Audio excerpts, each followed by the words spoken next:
After wishing you a Mo'adim Simcha, good morning. Here we're up to Daf Tzadi Zayin, Ketzad Mocheres. So we're talking about a woman who is going to sell karka that was inherited by the Yarshim, the relatives of her late husband, for the purpose of Hamizonos. And here we have machlokes between Rav Huna and Rabbi Yehuda, and two brisos to support each one of those two shitos. Amar Rav Daniel, Rabbi Daniel bar Rav Katina, Amar Rav Huna, Mocheres achas l'shnemasar chodesh v'lokech mefarnes achas l'shloshim yom. She can, in one fell swoop, according to Rav Huna, sell enough karka to support herself for a full year. However, the monies that were now transferred over to the possession of the lokeach should be divvied out in a piecemeal way. They should not be given to her in one lump sum. The takana here, according to Rav Huna, is that the lokeach should hold on to the funds and give her on a monthly basis for that full year enough monies to be mefarnes herself. And the reason for that is because we're always concerned with the possibility that she may get married, in which case the Chiyuv Mizonos terminates the moment that she gets married. And now if all the monies were handed over to her for the Mizonos of the full year to come, and after a month she got married to someone else, all those monies, that means 11 months worth of Mizonos money, or a very hefty sum, have now been swallowed up into our bank account, and let the Yorshim come and now somehow get that money back. That's going to be complicated. Rabbi Yehuda says, Mocheres l'shisha chadashim, we should only allow her in one fell swoop to sell karka to the tune of 6 months worth of mizonos, lokev pranis achish shloshim yom. So the sheet of Rabbi Yehuda is, let's not allow her to sell too much karka, because karka is worth more than its domim, in the sense that karka goes up in value.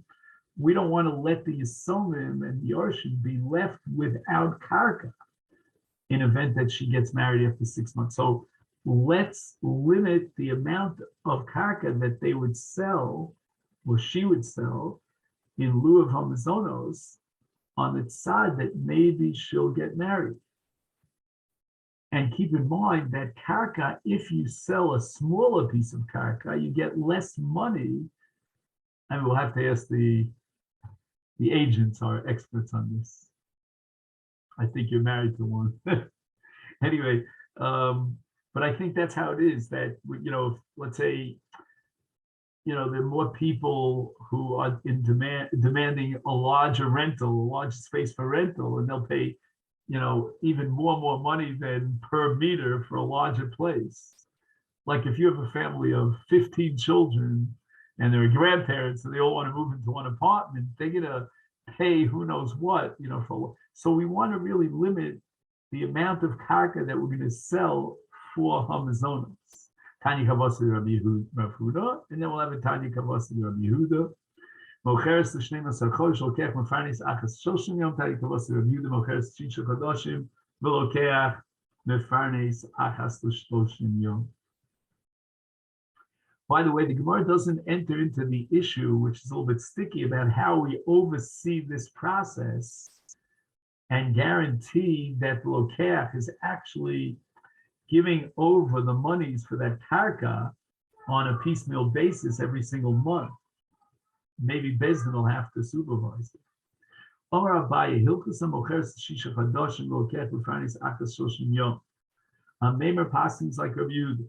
Omalei Rav Ashi LaMeimer de Rav Huna Mai. What about Rav Huna? Why do you reject him l'halacha? And if you quote the brisa that supports Rav Yehuda, I'll quote you a counter brisa that supports Rav Huna. Meimer responds to Rav Ashi, Lo Shmile, Klomar Lo Svile. I don't hear it, or as we say, Yish Teher it. I never accepted that logic of Rav Huna. Boy, we name Rav Sheshes. A question was raised to Rav Sheshes about an almana who is selling the karka of the estate of her husband after his death, li mizonosela, and now at this point, she is clearing out all of the karka in the hands of the Yorshim, meaning the Yisomim inherited a certain piece of karka that's worth X. And now she, the Almona, goes ahead and sells the karka that's worth X, leaving, and she does so from the zonos, leaving absolutely nothing in the estate for the collection of her ksuba. Now, once she sells this karka to a lokeach, she has rights, l'chora, in the context of ksuba, to collect her ksuba from lekuchos. If she can't collect ksuba directly from the inheritance from the estate of her husband, she goes to lekuchos. And she herself has now sold the karka for her mizonos to the lokeach. And now she's going to turn around and confiscate that karka from the lokeach based on the litzorach haksuba. And the Gemara explains that kaboiluhu b'Rav Yosef, the suffix of the Bnei Yeshiva as it was presented to Rav Sheshes is based on the din of Rav Yosef. The Amar Rav Yosef, Armalta dezavin achrayis ayasmin. When Almona sells karka of the Yisomim for the purpose of collecting her zonos or ksuba, and she accepted achrayis such that in event that this buyer ends up having to fork over his karka, which was confiscated, she will reimburse him.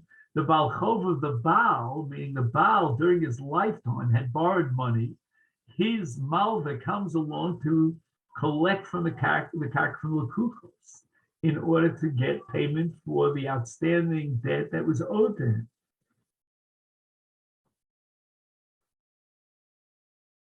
And we would have said in such a case that the Almana herself, who had sold karka of Yisomim for the benefit of her collection, she had accepted achrayis, so that if this karka was now confiscated because of an outstanding debt of the husband, she would have to make good for the payment that was given to her by this lokeach for the karka.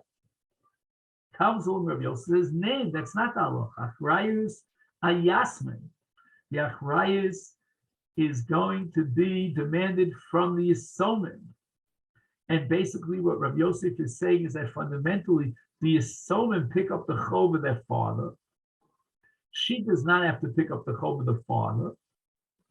And the Yisomim who are inheriting the estate of their father after his death, they have to pay off all his debts. So this case of a Baal Chov collecting from the karka does not come within the purview of her, meaning the Almana Zachrayas. Ubeidina dezavin, the same halacha will find in a case where Bezdin sold karka for the purpose of a collection, and there was an achrayus in the sale. Now the Baal Chov comes and collects that karka from the lokeach.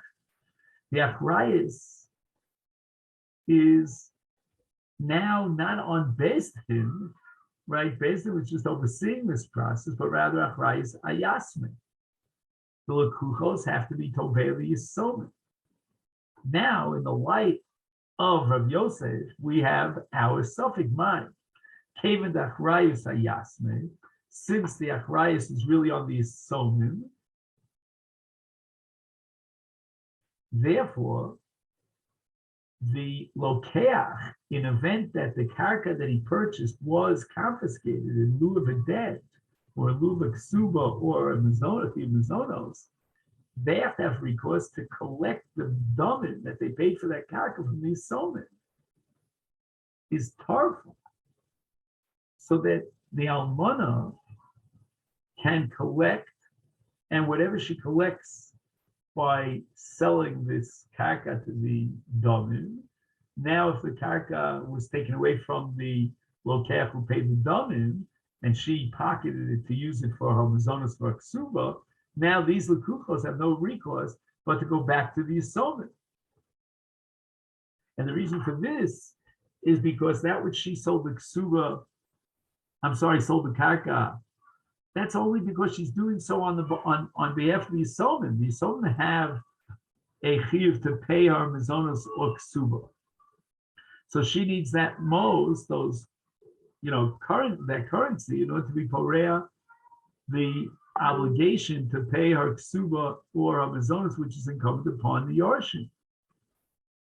So therefore, she's not in any way undermining the what we call the law, the moral law, if we allow her to collect for herself from this karka, because it's the Yisomim who have to worry about the lekuchos, and they have their rights.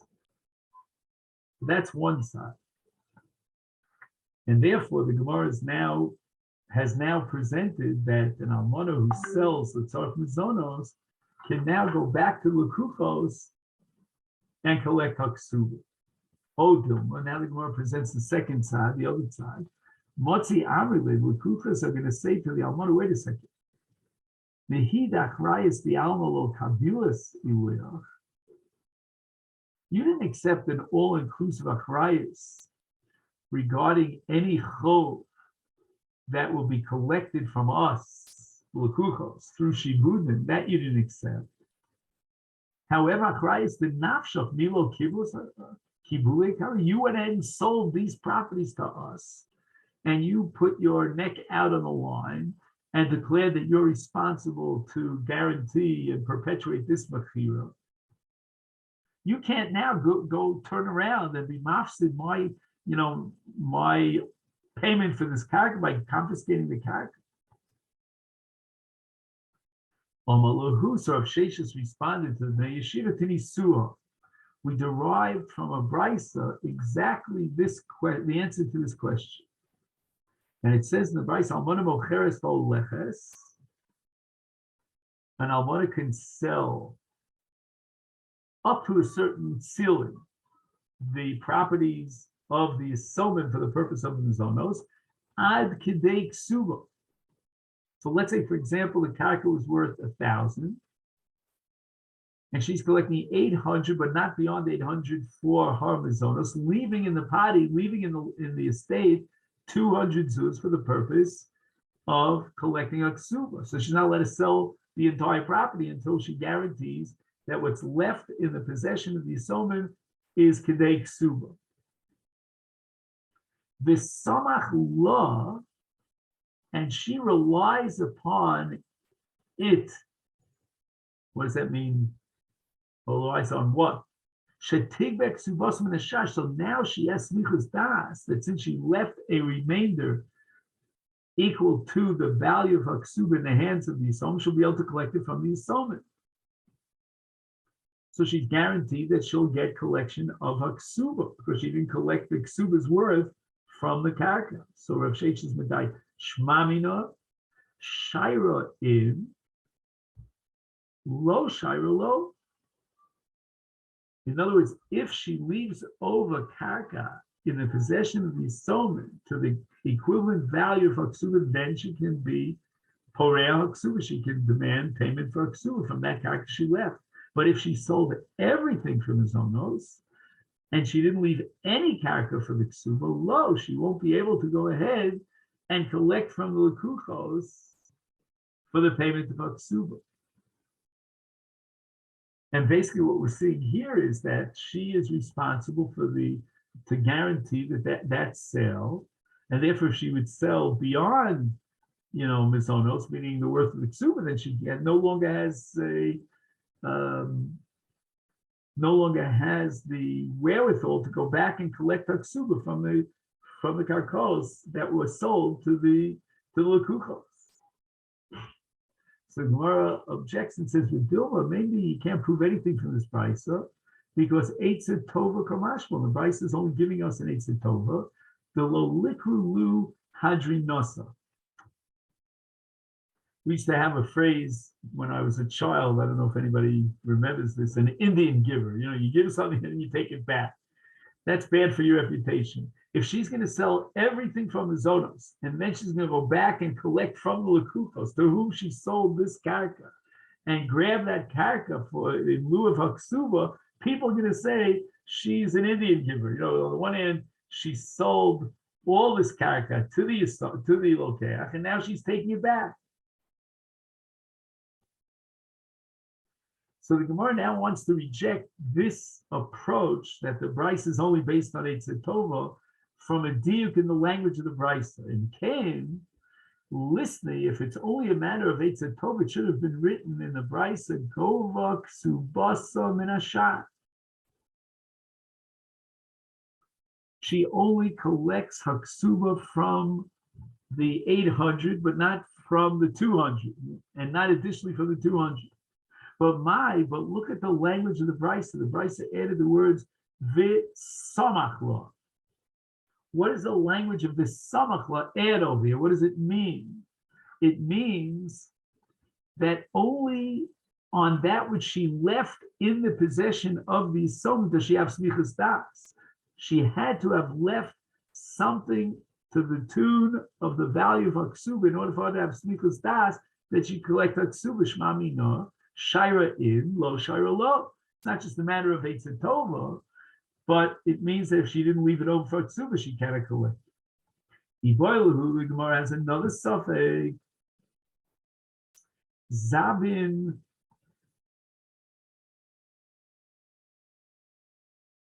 lo itzrichu leuzuzi hadazvini o lo hadazvini.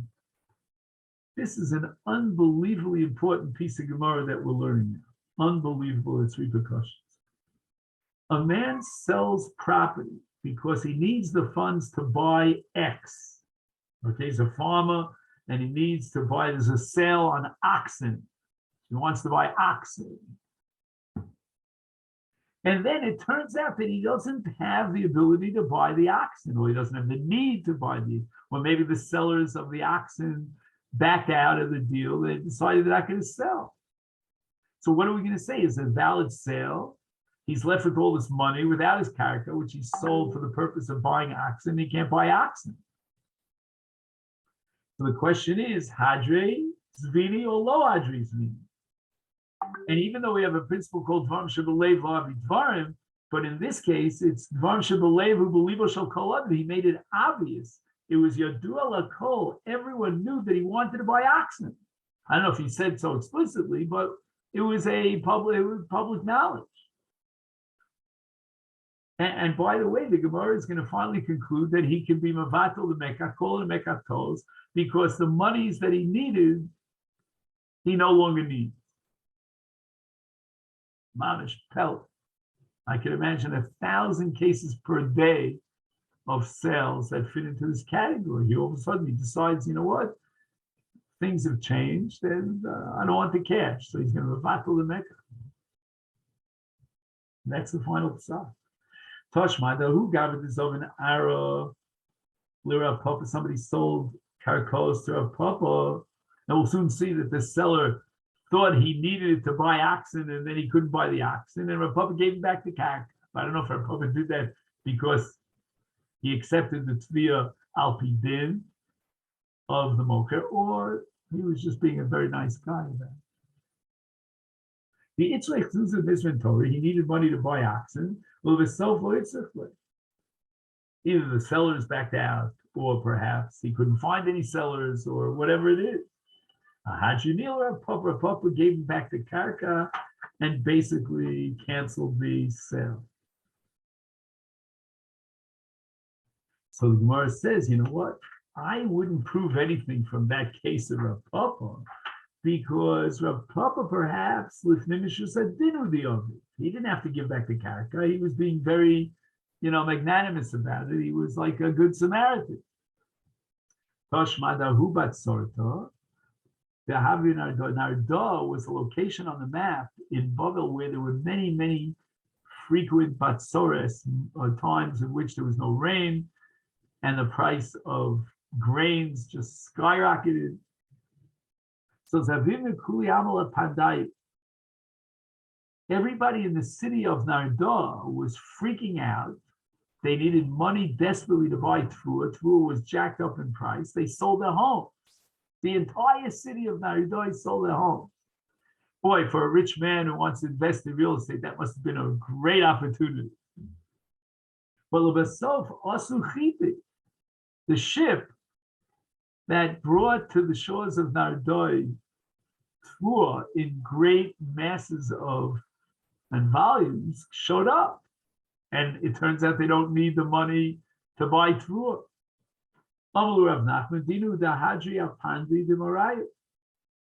The din is that they can be mavatal the mekach. The batim go back to their original owners. And we see here that if someone sells property for the purpose of purchasing something particular, and at the end he can't do so, then the mekach is bought out. One says no. Let's differentiate between fundamentally two different scenarios. There's a scenario in which you weren't aware of X when you entered into the sale, and then there's a situation which you were aware of everything that everyone else is aware, but things change down the line. Hassam, in that case of Narda, Nami's Vini Betos, at the moment that they entered into the transaction, they had been mistaken about the reality. Nobody knew that there was a ship somewhere, concealed from view that was holding on to tons and tons of wheat. The Goy Milsa, the Arba is a Sfina, the Ikule Havikaima, it was caught up in a certain curve, making a round, and nobody knew about it. They weren't aware of the reality that existed at the time of the sale. But in our case, when they were aware of everything, but now things changed down the line, and this guy decided, oh no, I'm not selling shvarim. In that case, you cannot be mevatel the mekach. Now the Gemara is going to prove that this story of Nardoi was a case where there were ships that were on the way holding a massive amount and volume of Tvua. Ihachi, meaning only according to our explanation that the Anios were already on the way. Hainu Diomale, Rabbi Bar Shmuel of Nachman, Rabbi Bar Shmuel turns to Rav Nachman and says, and can, if they can back out of the deal and we'll have to return all the batim, nimtzeis machshilo liyosid lovo. In the future, next time there's a tzoros that's going to strike, that's going to hit Narda, it's going to be very bad for the people in Narda. They're going to try to sell something or houses or what have you, desperately to buy Tvua. No one's going to want to buy it from you. Because each person who wants to buy is going to say, well, maybe they'll find out that there's a ship somewhere and so forth and so on, and they'll back out of the deal. I don't want to put my money on a no-deal situation. So the more answers on the later of Nachman responds to Rabbi Bar Chama, to Rabbi Bar Shmuel, and he says, Atu kol yom batzoros shvicha. Do we have to worry about a batzoros every single day?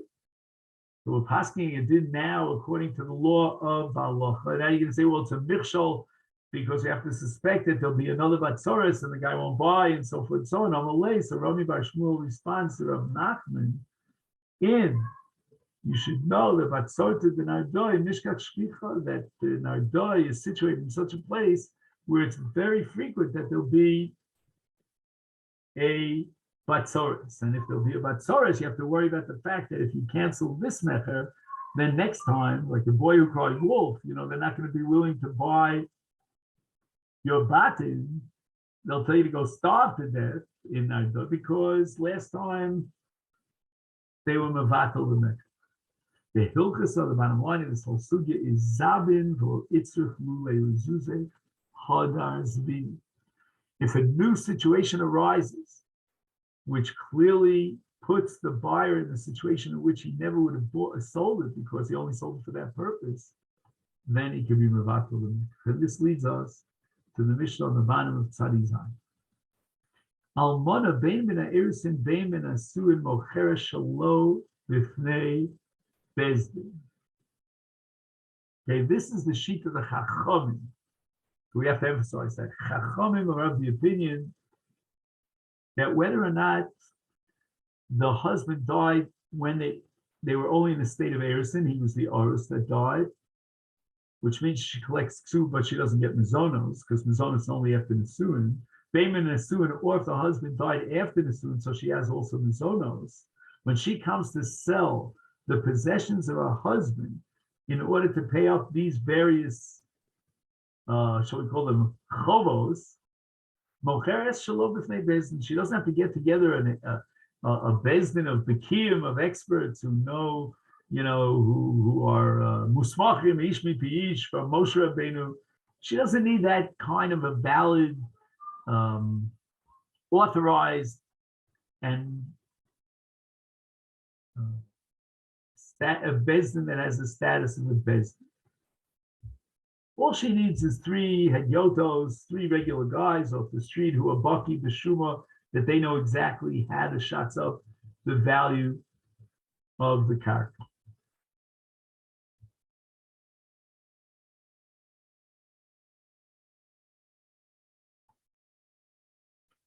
So that's the sheet of the Chacham. Rav Shimon disagrees. Rav Shimon Omer, if it's a case of Minan Nesuin that she can collect mizonos, and not only ksuba, whereas Erisin, she collects ksuba but not mizonos, is mocherish shalom b'fnei bezdin. But Erisin, where she only gets ksuba and she cannot collect mizonos, lo timkar, she cannot even sell the karka for the purpose of collecting a ksuba, el b'fnei bezdin. Why? Mipnei she'ein lo mizonos, v'chol she'ein lo mizonos, lo timkar el b'fnei bezdin. It means that in the case of Erison, she doesn't have any schus to collect mizonos. And once she has no schus to collect mizonos, then even if she's selling karka l'tzorach ksuba, she needs a bezdin for that.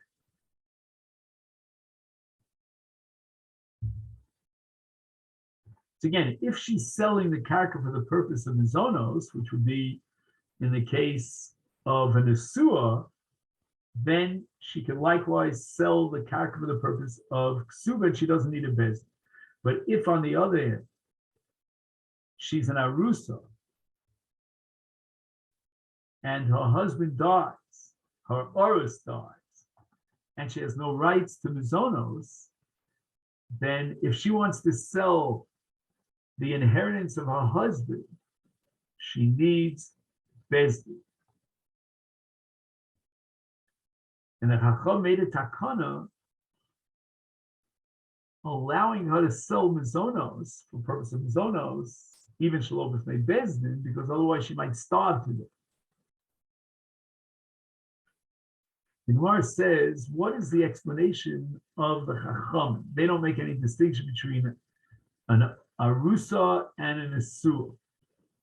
Bishleim in a nesua, and I understand in the case of nesua, the Chacham would make it. And they allowed her to sell even shalom b'fnei bezdin mishum mizonet, because we don't want her to have to wait for mizonos. So we're going to allow her to sell even shalom b'fnei bezdin. All we need is experts in shuma, but we don't need a bona fide bezdin.